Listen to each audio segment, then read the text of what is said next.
on REELZ Investigates. I'm scared for my wife. A young soccer mom goes for an afternoon run and disappears into thin air. Yeah, I just got home from work and my wife wasn't there. One day she was out for a jog and, just vanished. A town and family on edge. We didn't know actually what happened, but we knew that it was bad. But questions remain about what really happened. There's just a lot of storylines here that don't add up. Everything looks so picture perfect, the all-American family, but then there's just so much stuff that happened that nothing makes sense. REELZ investigates the twists, turns, truth, and lies in the mysterious disappearance of Sherri Papini. This just strikes me as one of, if not the most unique cases I've ever seen. What happened, nobody saw nothing.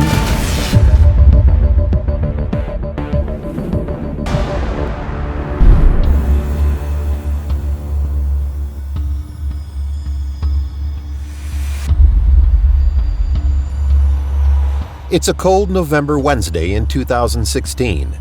A young father named Keith Papini returns from work, expecting as usual to embrace his wife Sherri and their 2 children. But something's amiss. Keith's wife is nowhere to be found, and their kids were never picked up from daycare. It's not like his wife, not like her at all. Keith, her husband, is getting frantic, worried about why she didn't come back, so he does the Find My Phone thing on the iPhone, goes and finds it down the road, and it was kind of that intersection where he found the iPhone and the ear pads. There, near the community mailboxes, is Sherri's phone, and tangled in the earbuds, strands of blonde hair, seemingly ripped out. So then he calls the authorities and reports her as missing. 911, what is your emergency? I just got home from work and my wife wasn't there, which is unusual, and my kids should have been there by now from daycare. So I was like, oh, maybe she went on a walk. I couldn't find her, so I called the daycare to see what time she picked up the kids. The kids were never picked up, so I got freaked out, so I hit the Find My iPhone app thing. It showed her phone at our end of our street.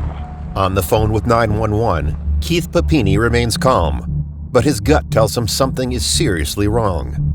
Something happened to her, is the way I'm looking at it. There's hair in the headphones. It got ripped off with the grab. Yeah. Oh my God. Keith's right. He fears something has indeed happened to his wife Sherri, and it's the beginning of a mystery that unravels Keith Papini's life and rocks the entire town of Redding. What's your wife's name? Sherri. Okay, what's your last name? Papini.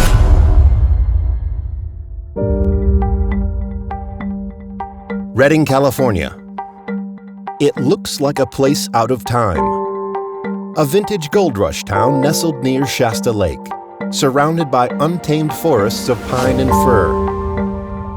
Redding is God's country. There's no place more beautiful in the world. Though the population tips just over 90,000, Redding still looks and feels like small-town America. It just is a really positive community. People are friendly. When you go to the post office, people say hi, they wave. It's just a very friendly, open community, and everybody's got everybody's back. I often joke about, there's the 6 degrees in separation. In Redding, there's about 1 degree of separation. You can find some connection to somebody somewhere. But look beyond this folksy beauty, and a darker image emerges. A mystery that turns this town, its residents, and what seems like a happy young family upside down. I think that this is kind of one of those eye-openers, is be aware. Weird things can happen sometimes. Keith Papini grew up in Redding and was a star athlete. Benji Edwardson was Keith's friend. Keith Papini was a solid kid. I've known him for a long time. Benji Edwardson was also born and raised in Redding, now running a local home loan business. Remember, there's a lot of lenders out there, but only one Benji. Only one Benji! Benji and Keith have been tight friends since high school. Keith has a fun personality just like myself, and we both bonded in the sport baseball. I know when you get into sports, you get into, crazy stuff. Some people get into drugs and drinking a lot, but Keith was just, a really good kid.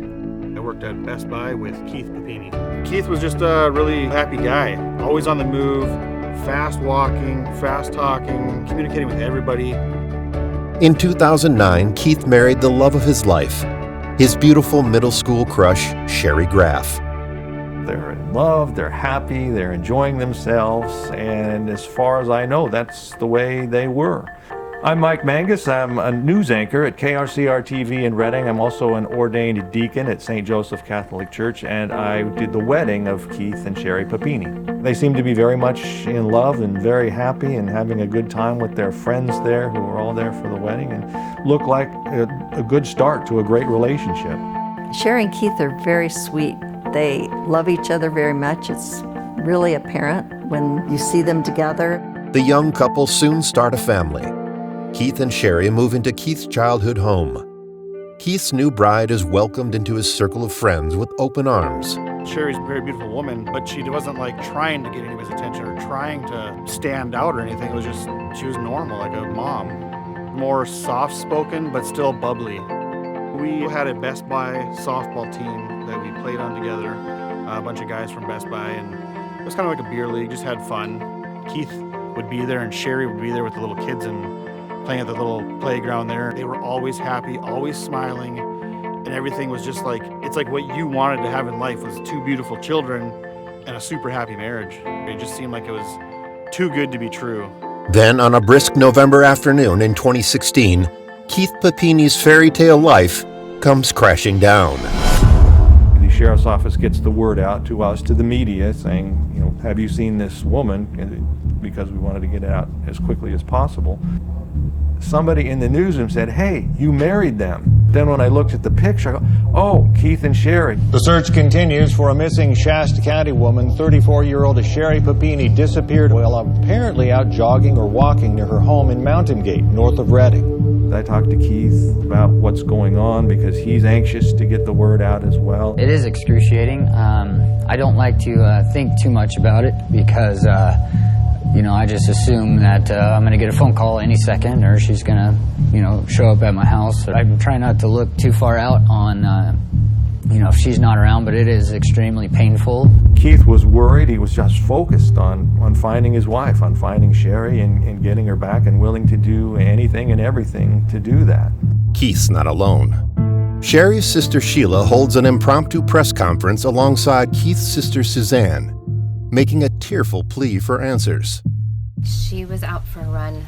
This is very unlucky. She wouldn't leave her babies. Yeah, there's no way she wouldn't have gone and picked up the children. They're on a very tight schedule, and she's extremely close with them. She's here with them every day.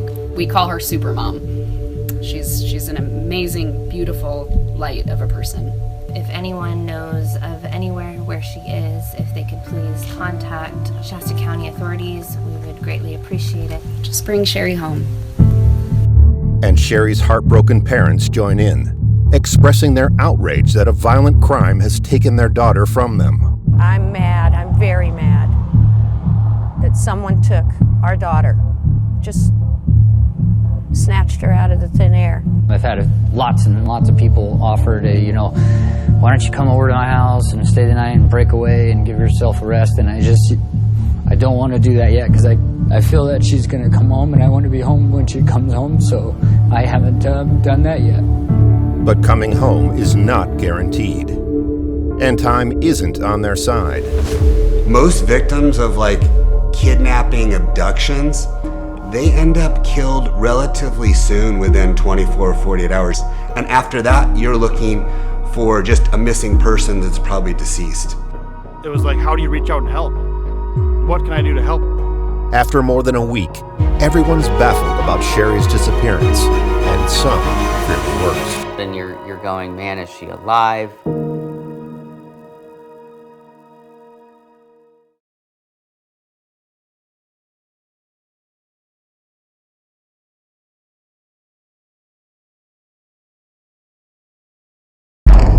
Sherri Papini is missing. Her cell phone, earbuds, and strands of ripped-out hair recovered near her family home. Her husband Keith is desperate to find her, and soon. Most people are never returned. We find people, but they're usually deceased. But Keith refuses to give in to dark thoughts. Instead, he reaches out to his community in hopes Sherri is still alive.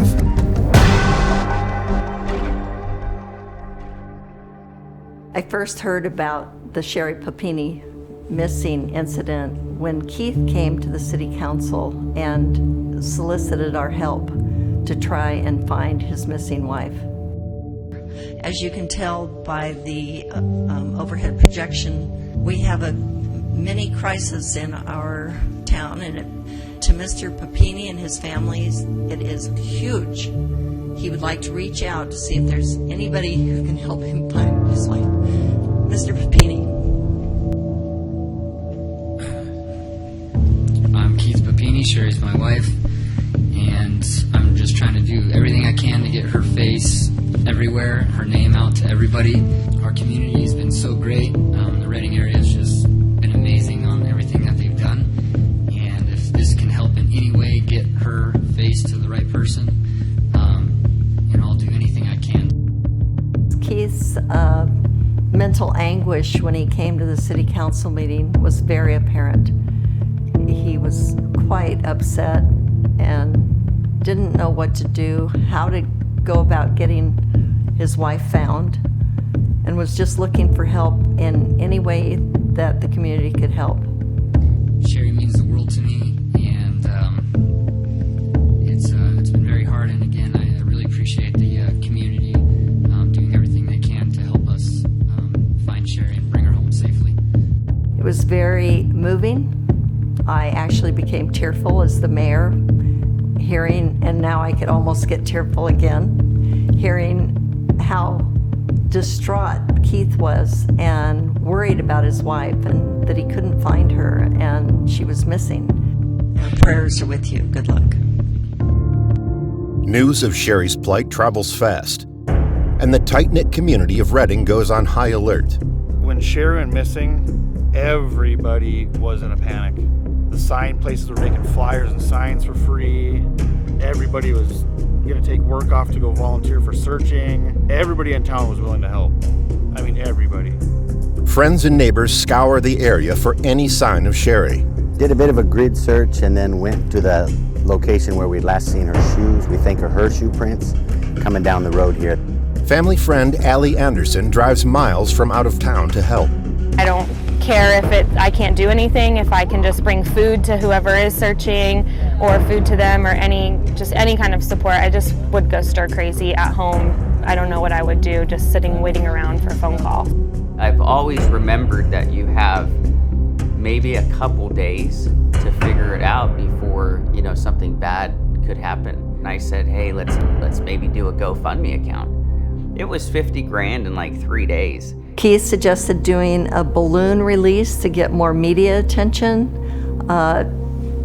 We said, great, let's do it. Hundreds, maybe thousands, I don't know, showed up for Sherri at the release of the balloons to try and find Sherri. Our community was in shock and wanting to do anything they could to help Keith find his wife. I would like to remind the media that we will not disclose everything about the case. Within a couple days, we had the news conference, and by then, national media had come in. When Sherri was abducted, we had news agencies from everywhere coming here. It's not just the local Channel 7 or 12. It's Fox News, CNN, ABC, NBC, all these people talking about someone we know. It was pretty crazy. They had a lot of the big news vans with the telescoping antennas, and they're all parked out on Old Oregon Trail, Airport Road, anywhere near that area. You just thought it was something that wasn't real. Under the glare of a national spotlight, the Shasta County Sheriff grabs at straws, running down any lead that comes its way. The Shasta County Sheriff's Office is a busy place these days, with news media bringing the story to a national audience. We have bulletins out statewide, nationwide, and Ms. Papini has been entered into a nationwide computer system for missing persons. But despite all that, Sheriff Tom Basenko says there's not much to go on. The word out is that you've got nothing right now. That's correct. With no leads, the sheriff considers every possibility, even that Keith himself might be involved. That's the initial canvas in a case like this. You only have her husband to speak to, so they would have interviewed him. Right, we've heard that he did take a polygraph and pass. With the police coming up short, online sleuths pick up the slack. I got strange emails that I at the time I didn't want to tell Keith because some of them were pretty tragic. You're talking about, hey, we know where your wife's body is. Hey, I have a special dog that can find, and we know where the body is. I mean, constantly. With no leads and the community on edge, rumors run rampant throughout Redding. Locals report seeing Sherri at the Mount Shasta Mall and here at the Hilltop Medical Plaza. A tipster claims she saw a distraught Sherri at this truck stop just outside Redding in the company of two men. There's a woman who says she thinks she saw her, but beyond that, there was no evidence of that. So that kind of came and went fairly quickly in the whole scheme of things. Then, social media latches onto someone they're sure is suspect, based on an anonymous tip in a Facebook forum. They put a big missing poster of her on the outside of our shop, and I said, hey, when am I going to get accused of that one? The next day. Donnie Stroud runs a local tattoo parlor in Redding, and overnight was thrust into the mystery surrounding Sherri Papini's disappearance. Somebody called the sheriffs and made a report that they saw me and Sherri Papini at the makeup store here in the mall. Never met her before in my life. If I did, I didn't know it was her. That's for damn sure. Stroud insists he never met Sherri Papini, but that doesn't stop the social media mob.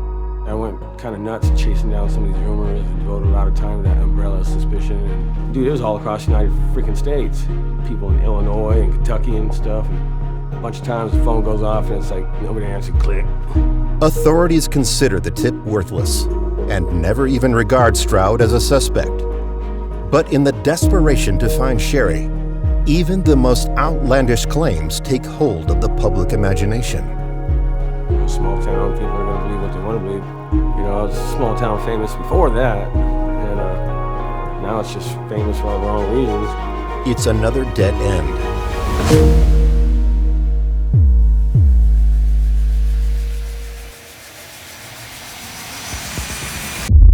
With Sherri still nowhere in sight, Keith Papini was desperate. He refuses to believe his wife is gone for good and goes over the sheriff's head to bring in experts of his own. My name is Cameron Gamble, and I'm an international kidnap for ransom consultant. A friend of the Papini family called and said, look, we're at our end here. We have no idea what to do. Redding resident Gamble is internationally recognized as a go-to consultant when American citizens are taken hostage. I started working with the Army, then later the Marines, State Department, the Navy SEALs, Special Operations teams, specifically on how to survive and evade and escape capture. And so as time went on, as a contractor, you start to have people that will contact you if there's a crisis overseas. Gamble created Project Taken, an organization separate from his military contracts, designed to advise those traveling to some of the world's most dangerous hotspots. I was training missionaries, I was training NGOs, I was training people to travel overseas and to stay safe, but I always did it for free. One of Gamble's hostage training videos coincidentally features an actress who looks chillingly like Sherri. We can help you, and we can fix this, but you must do exactly as I say. So he knows how ordinary people can get caught up in extraordinary and terrifying circumstances.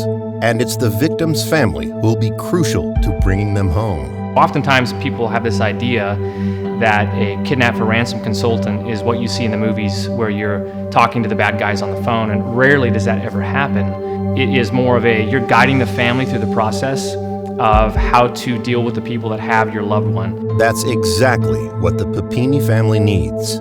And Gamble trains his experienced eye on the real and present danger that Sherri might be facing. I said, I'm probably going to have a different perspective than the Sheriff's Department, the FBI, whoever's involved in the case right now. They were still under the mindset that she had ran away, that she was off on some excursion with somebody, and she would just reappear over time. I didn't buy it. Gamble tells Keith if he ever wants to see his wife again alive, he'll have to take drastic action. I told Keith, I said, let me explain how this works. The moment your wife is no longer front and center in the media's eyes, the moment she is not on the front page of every newspaper and the headline of every CNN and MSNBC and Fox news report, she's gone. The more attention she has on her, the less likely these people want to hold on to her because she becomes too hot of a person to handle. So this is the point that there's a plot twist, and Keith at this time introduces a new character, and that character was the anonymous donor who reached out to the family very early on in the case and said, look, I will offer $50,000 as kind of like a reverse ransom to help maybe lure someone into giving us your wife back.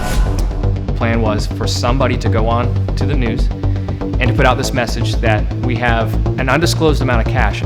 Although there is no conclusive evidence of an abduction, a Reading man who says he is a kidnap and ransom consultant has been brought into the case of missing Shasta County woman Sherri Papini by her family. Cameron has a direct message for who he believes is an abductor still in the area.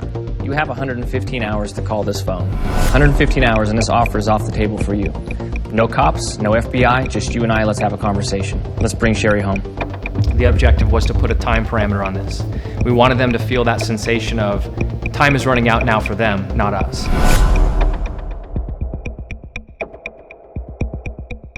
So we knew we were getting close to the deadline. We're running out of time, our deadline's gonna approach. We have to have something to say. My idea is let's double the money and let's turn it into a bounty. It is now 5 a.m. on November 23rd, and the ransom money for Sherri Papini is officially off the table for the individuals who abducted her. I'm sorry you didn't take advantage of this opportunity when you had the chance. The world has been looking for Sherri Papini, and now the world is going to be looking for you. The entire ransom money is going to be combined with the $50,000 reward that was previously posted for tips leading to Sherri's whereabouts. You lead us to Sherri, and we give you more cash than you can spend. Gamble's video is a media firestorm. But the deadline comes and goes, and no Sherri. I think people were expecting Sherri to come home in a body bag. But then, a new bombshell hits Reading, and the story of Sherri's disappearance takes a striking turn. All of a sudden, we realized Keith wasn't there.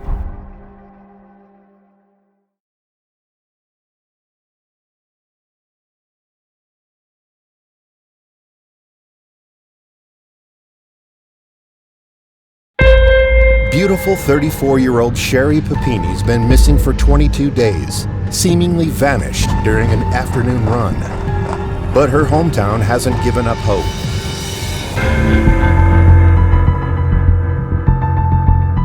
In Reading, there's something called the Turkey Trot, where it's just a gathering of people on Thanksgiving morning to go out and run, jog, walk some miles before having turkey dinner. So there was a plan to release balloons that morning. There were a lot of people, and all of a sudden we realized Keith wasn't there.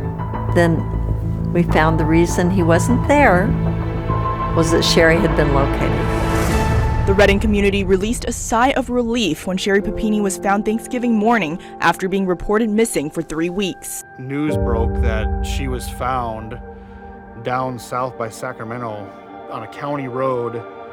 At 4:15 a.m. on Thanksgiving, security video from a church shows a figure running across the parking lot. Look closer. That's Sherri, barefoot, frantic, running for help. Oh my gosh, I could have hit her because she was just really, really close to the right-hand side of the road. Passing motorist Allison Sutton finds a half-naked Sherri staggering near Interstate 5 and called 911.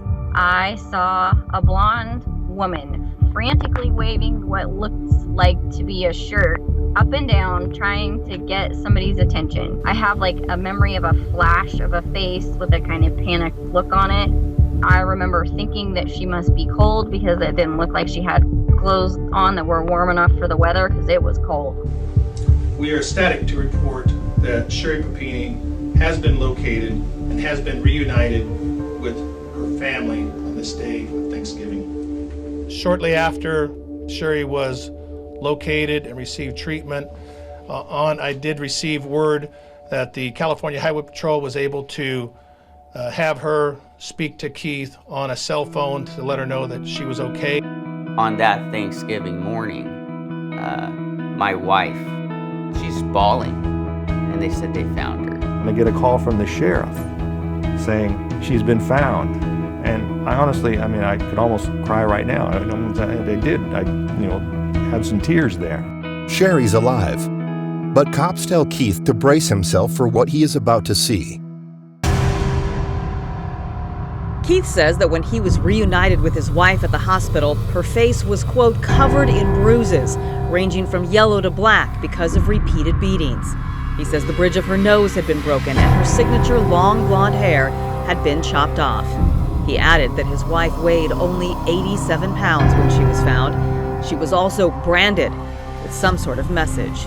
It is not a symbol, but it was a message. The condition that she was returned in or found was horrendous, not something that you would ever see, that I can ever even remember hearing about or working on any type of case. They were here on this couch not too long after they found Sherri. Her body language right after was very closed and nervous, and it was obvious that she had been through some serious trauma.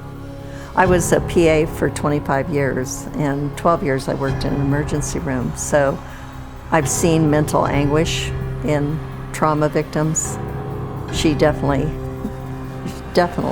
had all of the characteristics of a trauma victim. Sherri tells cops she was abducted. She says she was abducted by two Hispanic women who were armed with a handgun driving a dark SUV. She described one woman as younger, with curly hair, thin eyebrows, and pierced ears. The other is older, with straight black hair that is graying, and thick eyebrows. They kept their faces covered and spoke in Spanish around her. A Patty Hearst kind of situation. It was awful for her. Tonight, Sherri is home with her husband and children, but a lot of questions remain. Why was she taken? What happened to her during those 3 weeks? Where was she held? Why was she let go? But perhaps most important is who did it? And where are they? To Cameron Gamble, those questions can be answered by looking at the area of Redding itself. My theory at the very beginning was that it was cartel related, that it was a human trafficking target. Just based on Sherri's overall description and look, that area, Shasta County specifically, there was a major trafficking problem that no one wanted to acknowledge. Within a month of Sherri's abduction and release, 3 women missing all at the same time, Sherri and 2 others. So statistically, there's a problem in that town. But some say the trafficking theory doesn't quite fit. There's just a lot of storylines here that don't add up. The Redding area, that isn't really on the radar as the most heavily trafficked area. Normally you wouldn't capture some mom jogging on the side of the road. You could have mistaken her for a younger teen, for example, but then why would you even hang on to her for 3 weeks? That doesn't necessarily make sense. Did all that coverage, did that have something to do with it? People got nervous, scared, so okay, we better just let her go right now? That's part of the great unknown here, is why was she released? To find someone that lived through this is almost a miracle. You just don't see that very often. To escape is one thing, but in this case, she claimed she was released. There's too much risk involved for the perpetrators. After leaving the hospital, Sherri refuses to speak out about her ordeal. Your help in keeping this alive through social media and national news was an intricate part in bringing her home to us. We cannot thank you enough. Right now, she has been through a very traumatic event and needs time with her family. Once they got her home, kind of end of story as far as they're concerned. What happened? Where's the women that released you? You know, nobody saw nothing. Everybody had 100 questions, and I don't think any of them ever got answered. They kind of went radio silent. And I'm texting Keith and I'm saying, look, I know you need your privacy, but you also need to let people know what's happened here. Because if you don't give them the details, they're gonna make them up. And that was the last time I've ever spoken to Keith Papini. It's an open investigation, and the sheriff is not talking. We will not disclose everything about the case or what Sherri provided us for the integrity of the investigation, as it is active and ongoing. It would definitely be helpful if the sheriff's office gave us some more information. I think most of the public would like that, but at the same point in time, we have to honor their decisions. The public hungers for any information, and without Sherri's participation in finding her alleged abductors, some begin to question the official story.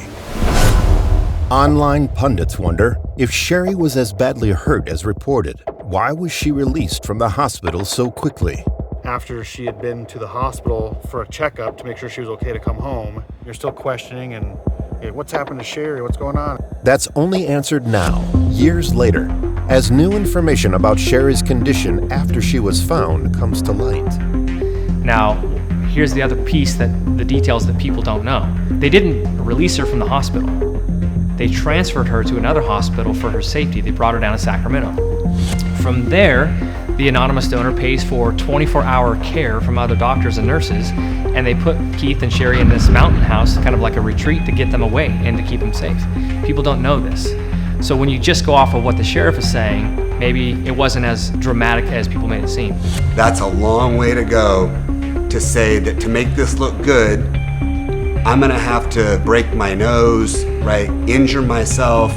I'm gonna brand myself or have somebody brand me. All for what? Just for some attention? Like, that doesn't make sense. But with the sheriff tight-lipped and Sherri out of the spotlight, wild rumors spread. Some are even crying hoax, saying Sherri made the whole thing up. The pieces just don't quite match. There's a piece missing out of the puzzle. And that missing piece may come from a deep dive into Sherri Papini's past. Half the people were judgmental, and half the people would say, the husband knows.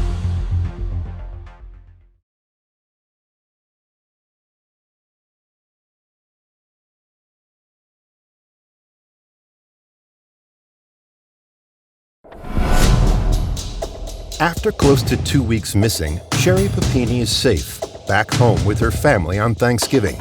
But instead of closing the book on her case, questions swirl around the story she's told investigators. Some even speculate she's not a victim, but a runaway.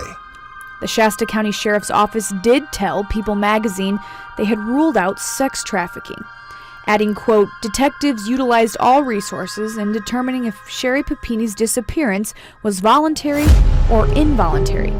There's a feeling there in law enforcement that there's something not quite right about the story. Did it happen exactly as her story came out, or is it somewhere in between?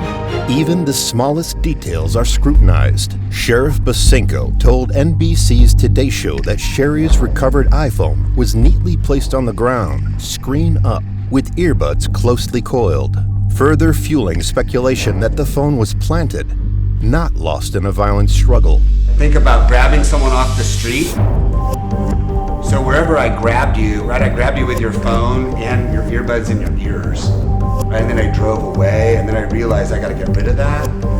I'm not putting that out in a nice neat file. But hostage expert Cameron Gamble explains that speculation leads nowhere. This is where a lot of people, I think, also miss the details. Keith finds a phone with her headphones wrapped around it, thrown off to the side of the road, and there were strands of hair inside of it. So he grabs it, and I probably would have done the same thing instinctively, going, wait a minute, something's not right. I need to take a picture of this. This is evidence if there's something wrong with my wife. So then he takes a picture, and then he grabs it. And there were so many theories around, well, why was it wrapped up nicely? Well, who said it was wrapped up nicely? I don't know why that's so hard to believe. But some do find Sherri's story hard to believe. New information exposes Sherri's alleged troubled family life and bizarre past behavior.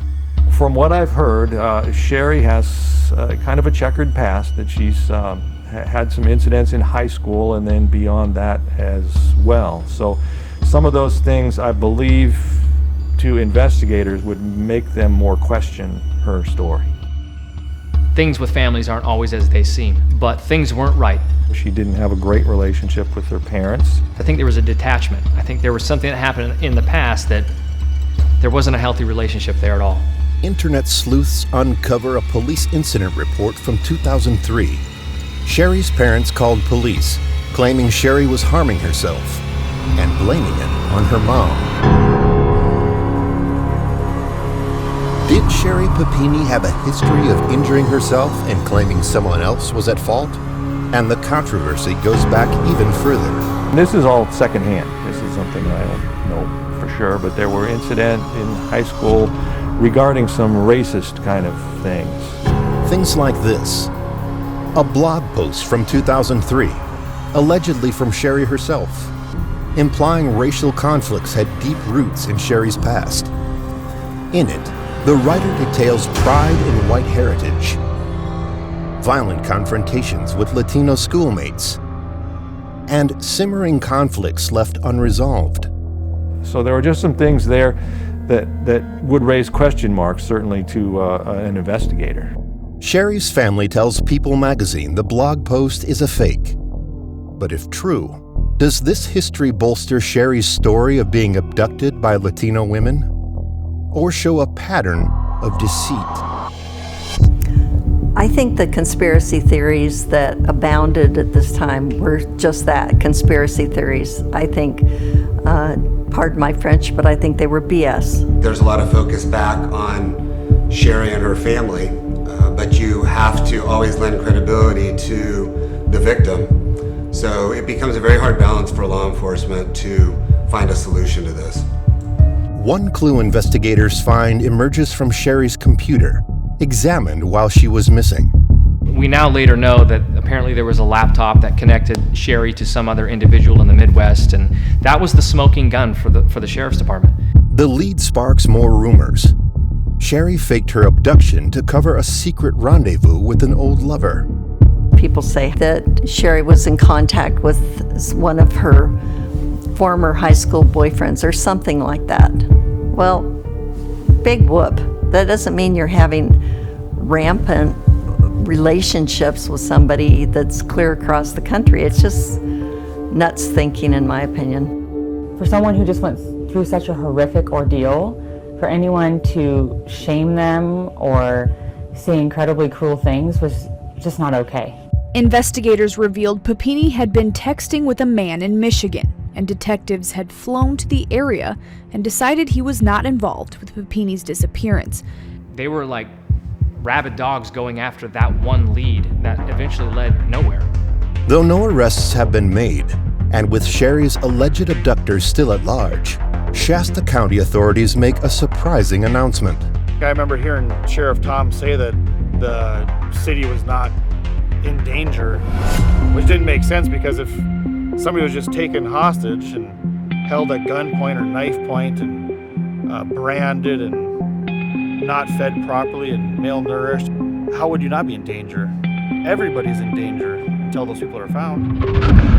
I think that goes back to that the authorities don't quite believe everything that they've been told. And I don't know to what level that is, but obviously it's a level of where they think that whoever the abductors are not a threat. Law enforcement many times will come out and say at some point that the community is safe, they want to put people at ease. But there's usually something behind that supports that statement that makes them comfortable. You might think you've already found or you've targeted the individual that you believe did that, or you make that statement because you know that this story maybe doesn't make sense. It didn't unfold the way it's been told to you. So again, you could still tell the community that they're safe because they are. The sheriff may have called an all clear, but the investigation into Sherri Papini is far from over. I was in complete shock. Do you guys seriously think I had something to do with this?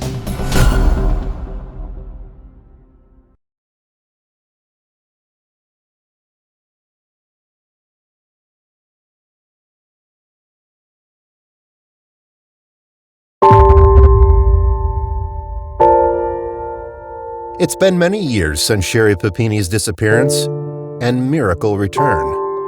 What really happened to the young mom is still a matter of hot debate and leaves the town of Redding bitterly divided. We do come together, but there's also a lot of different opinions and a lot of different groups of people who have their own ideas about things. In my 21 years as an FBI agent, this just strikes me as one of the most unique cases I've ever seen. Is it a hoax? Is it not a hoax?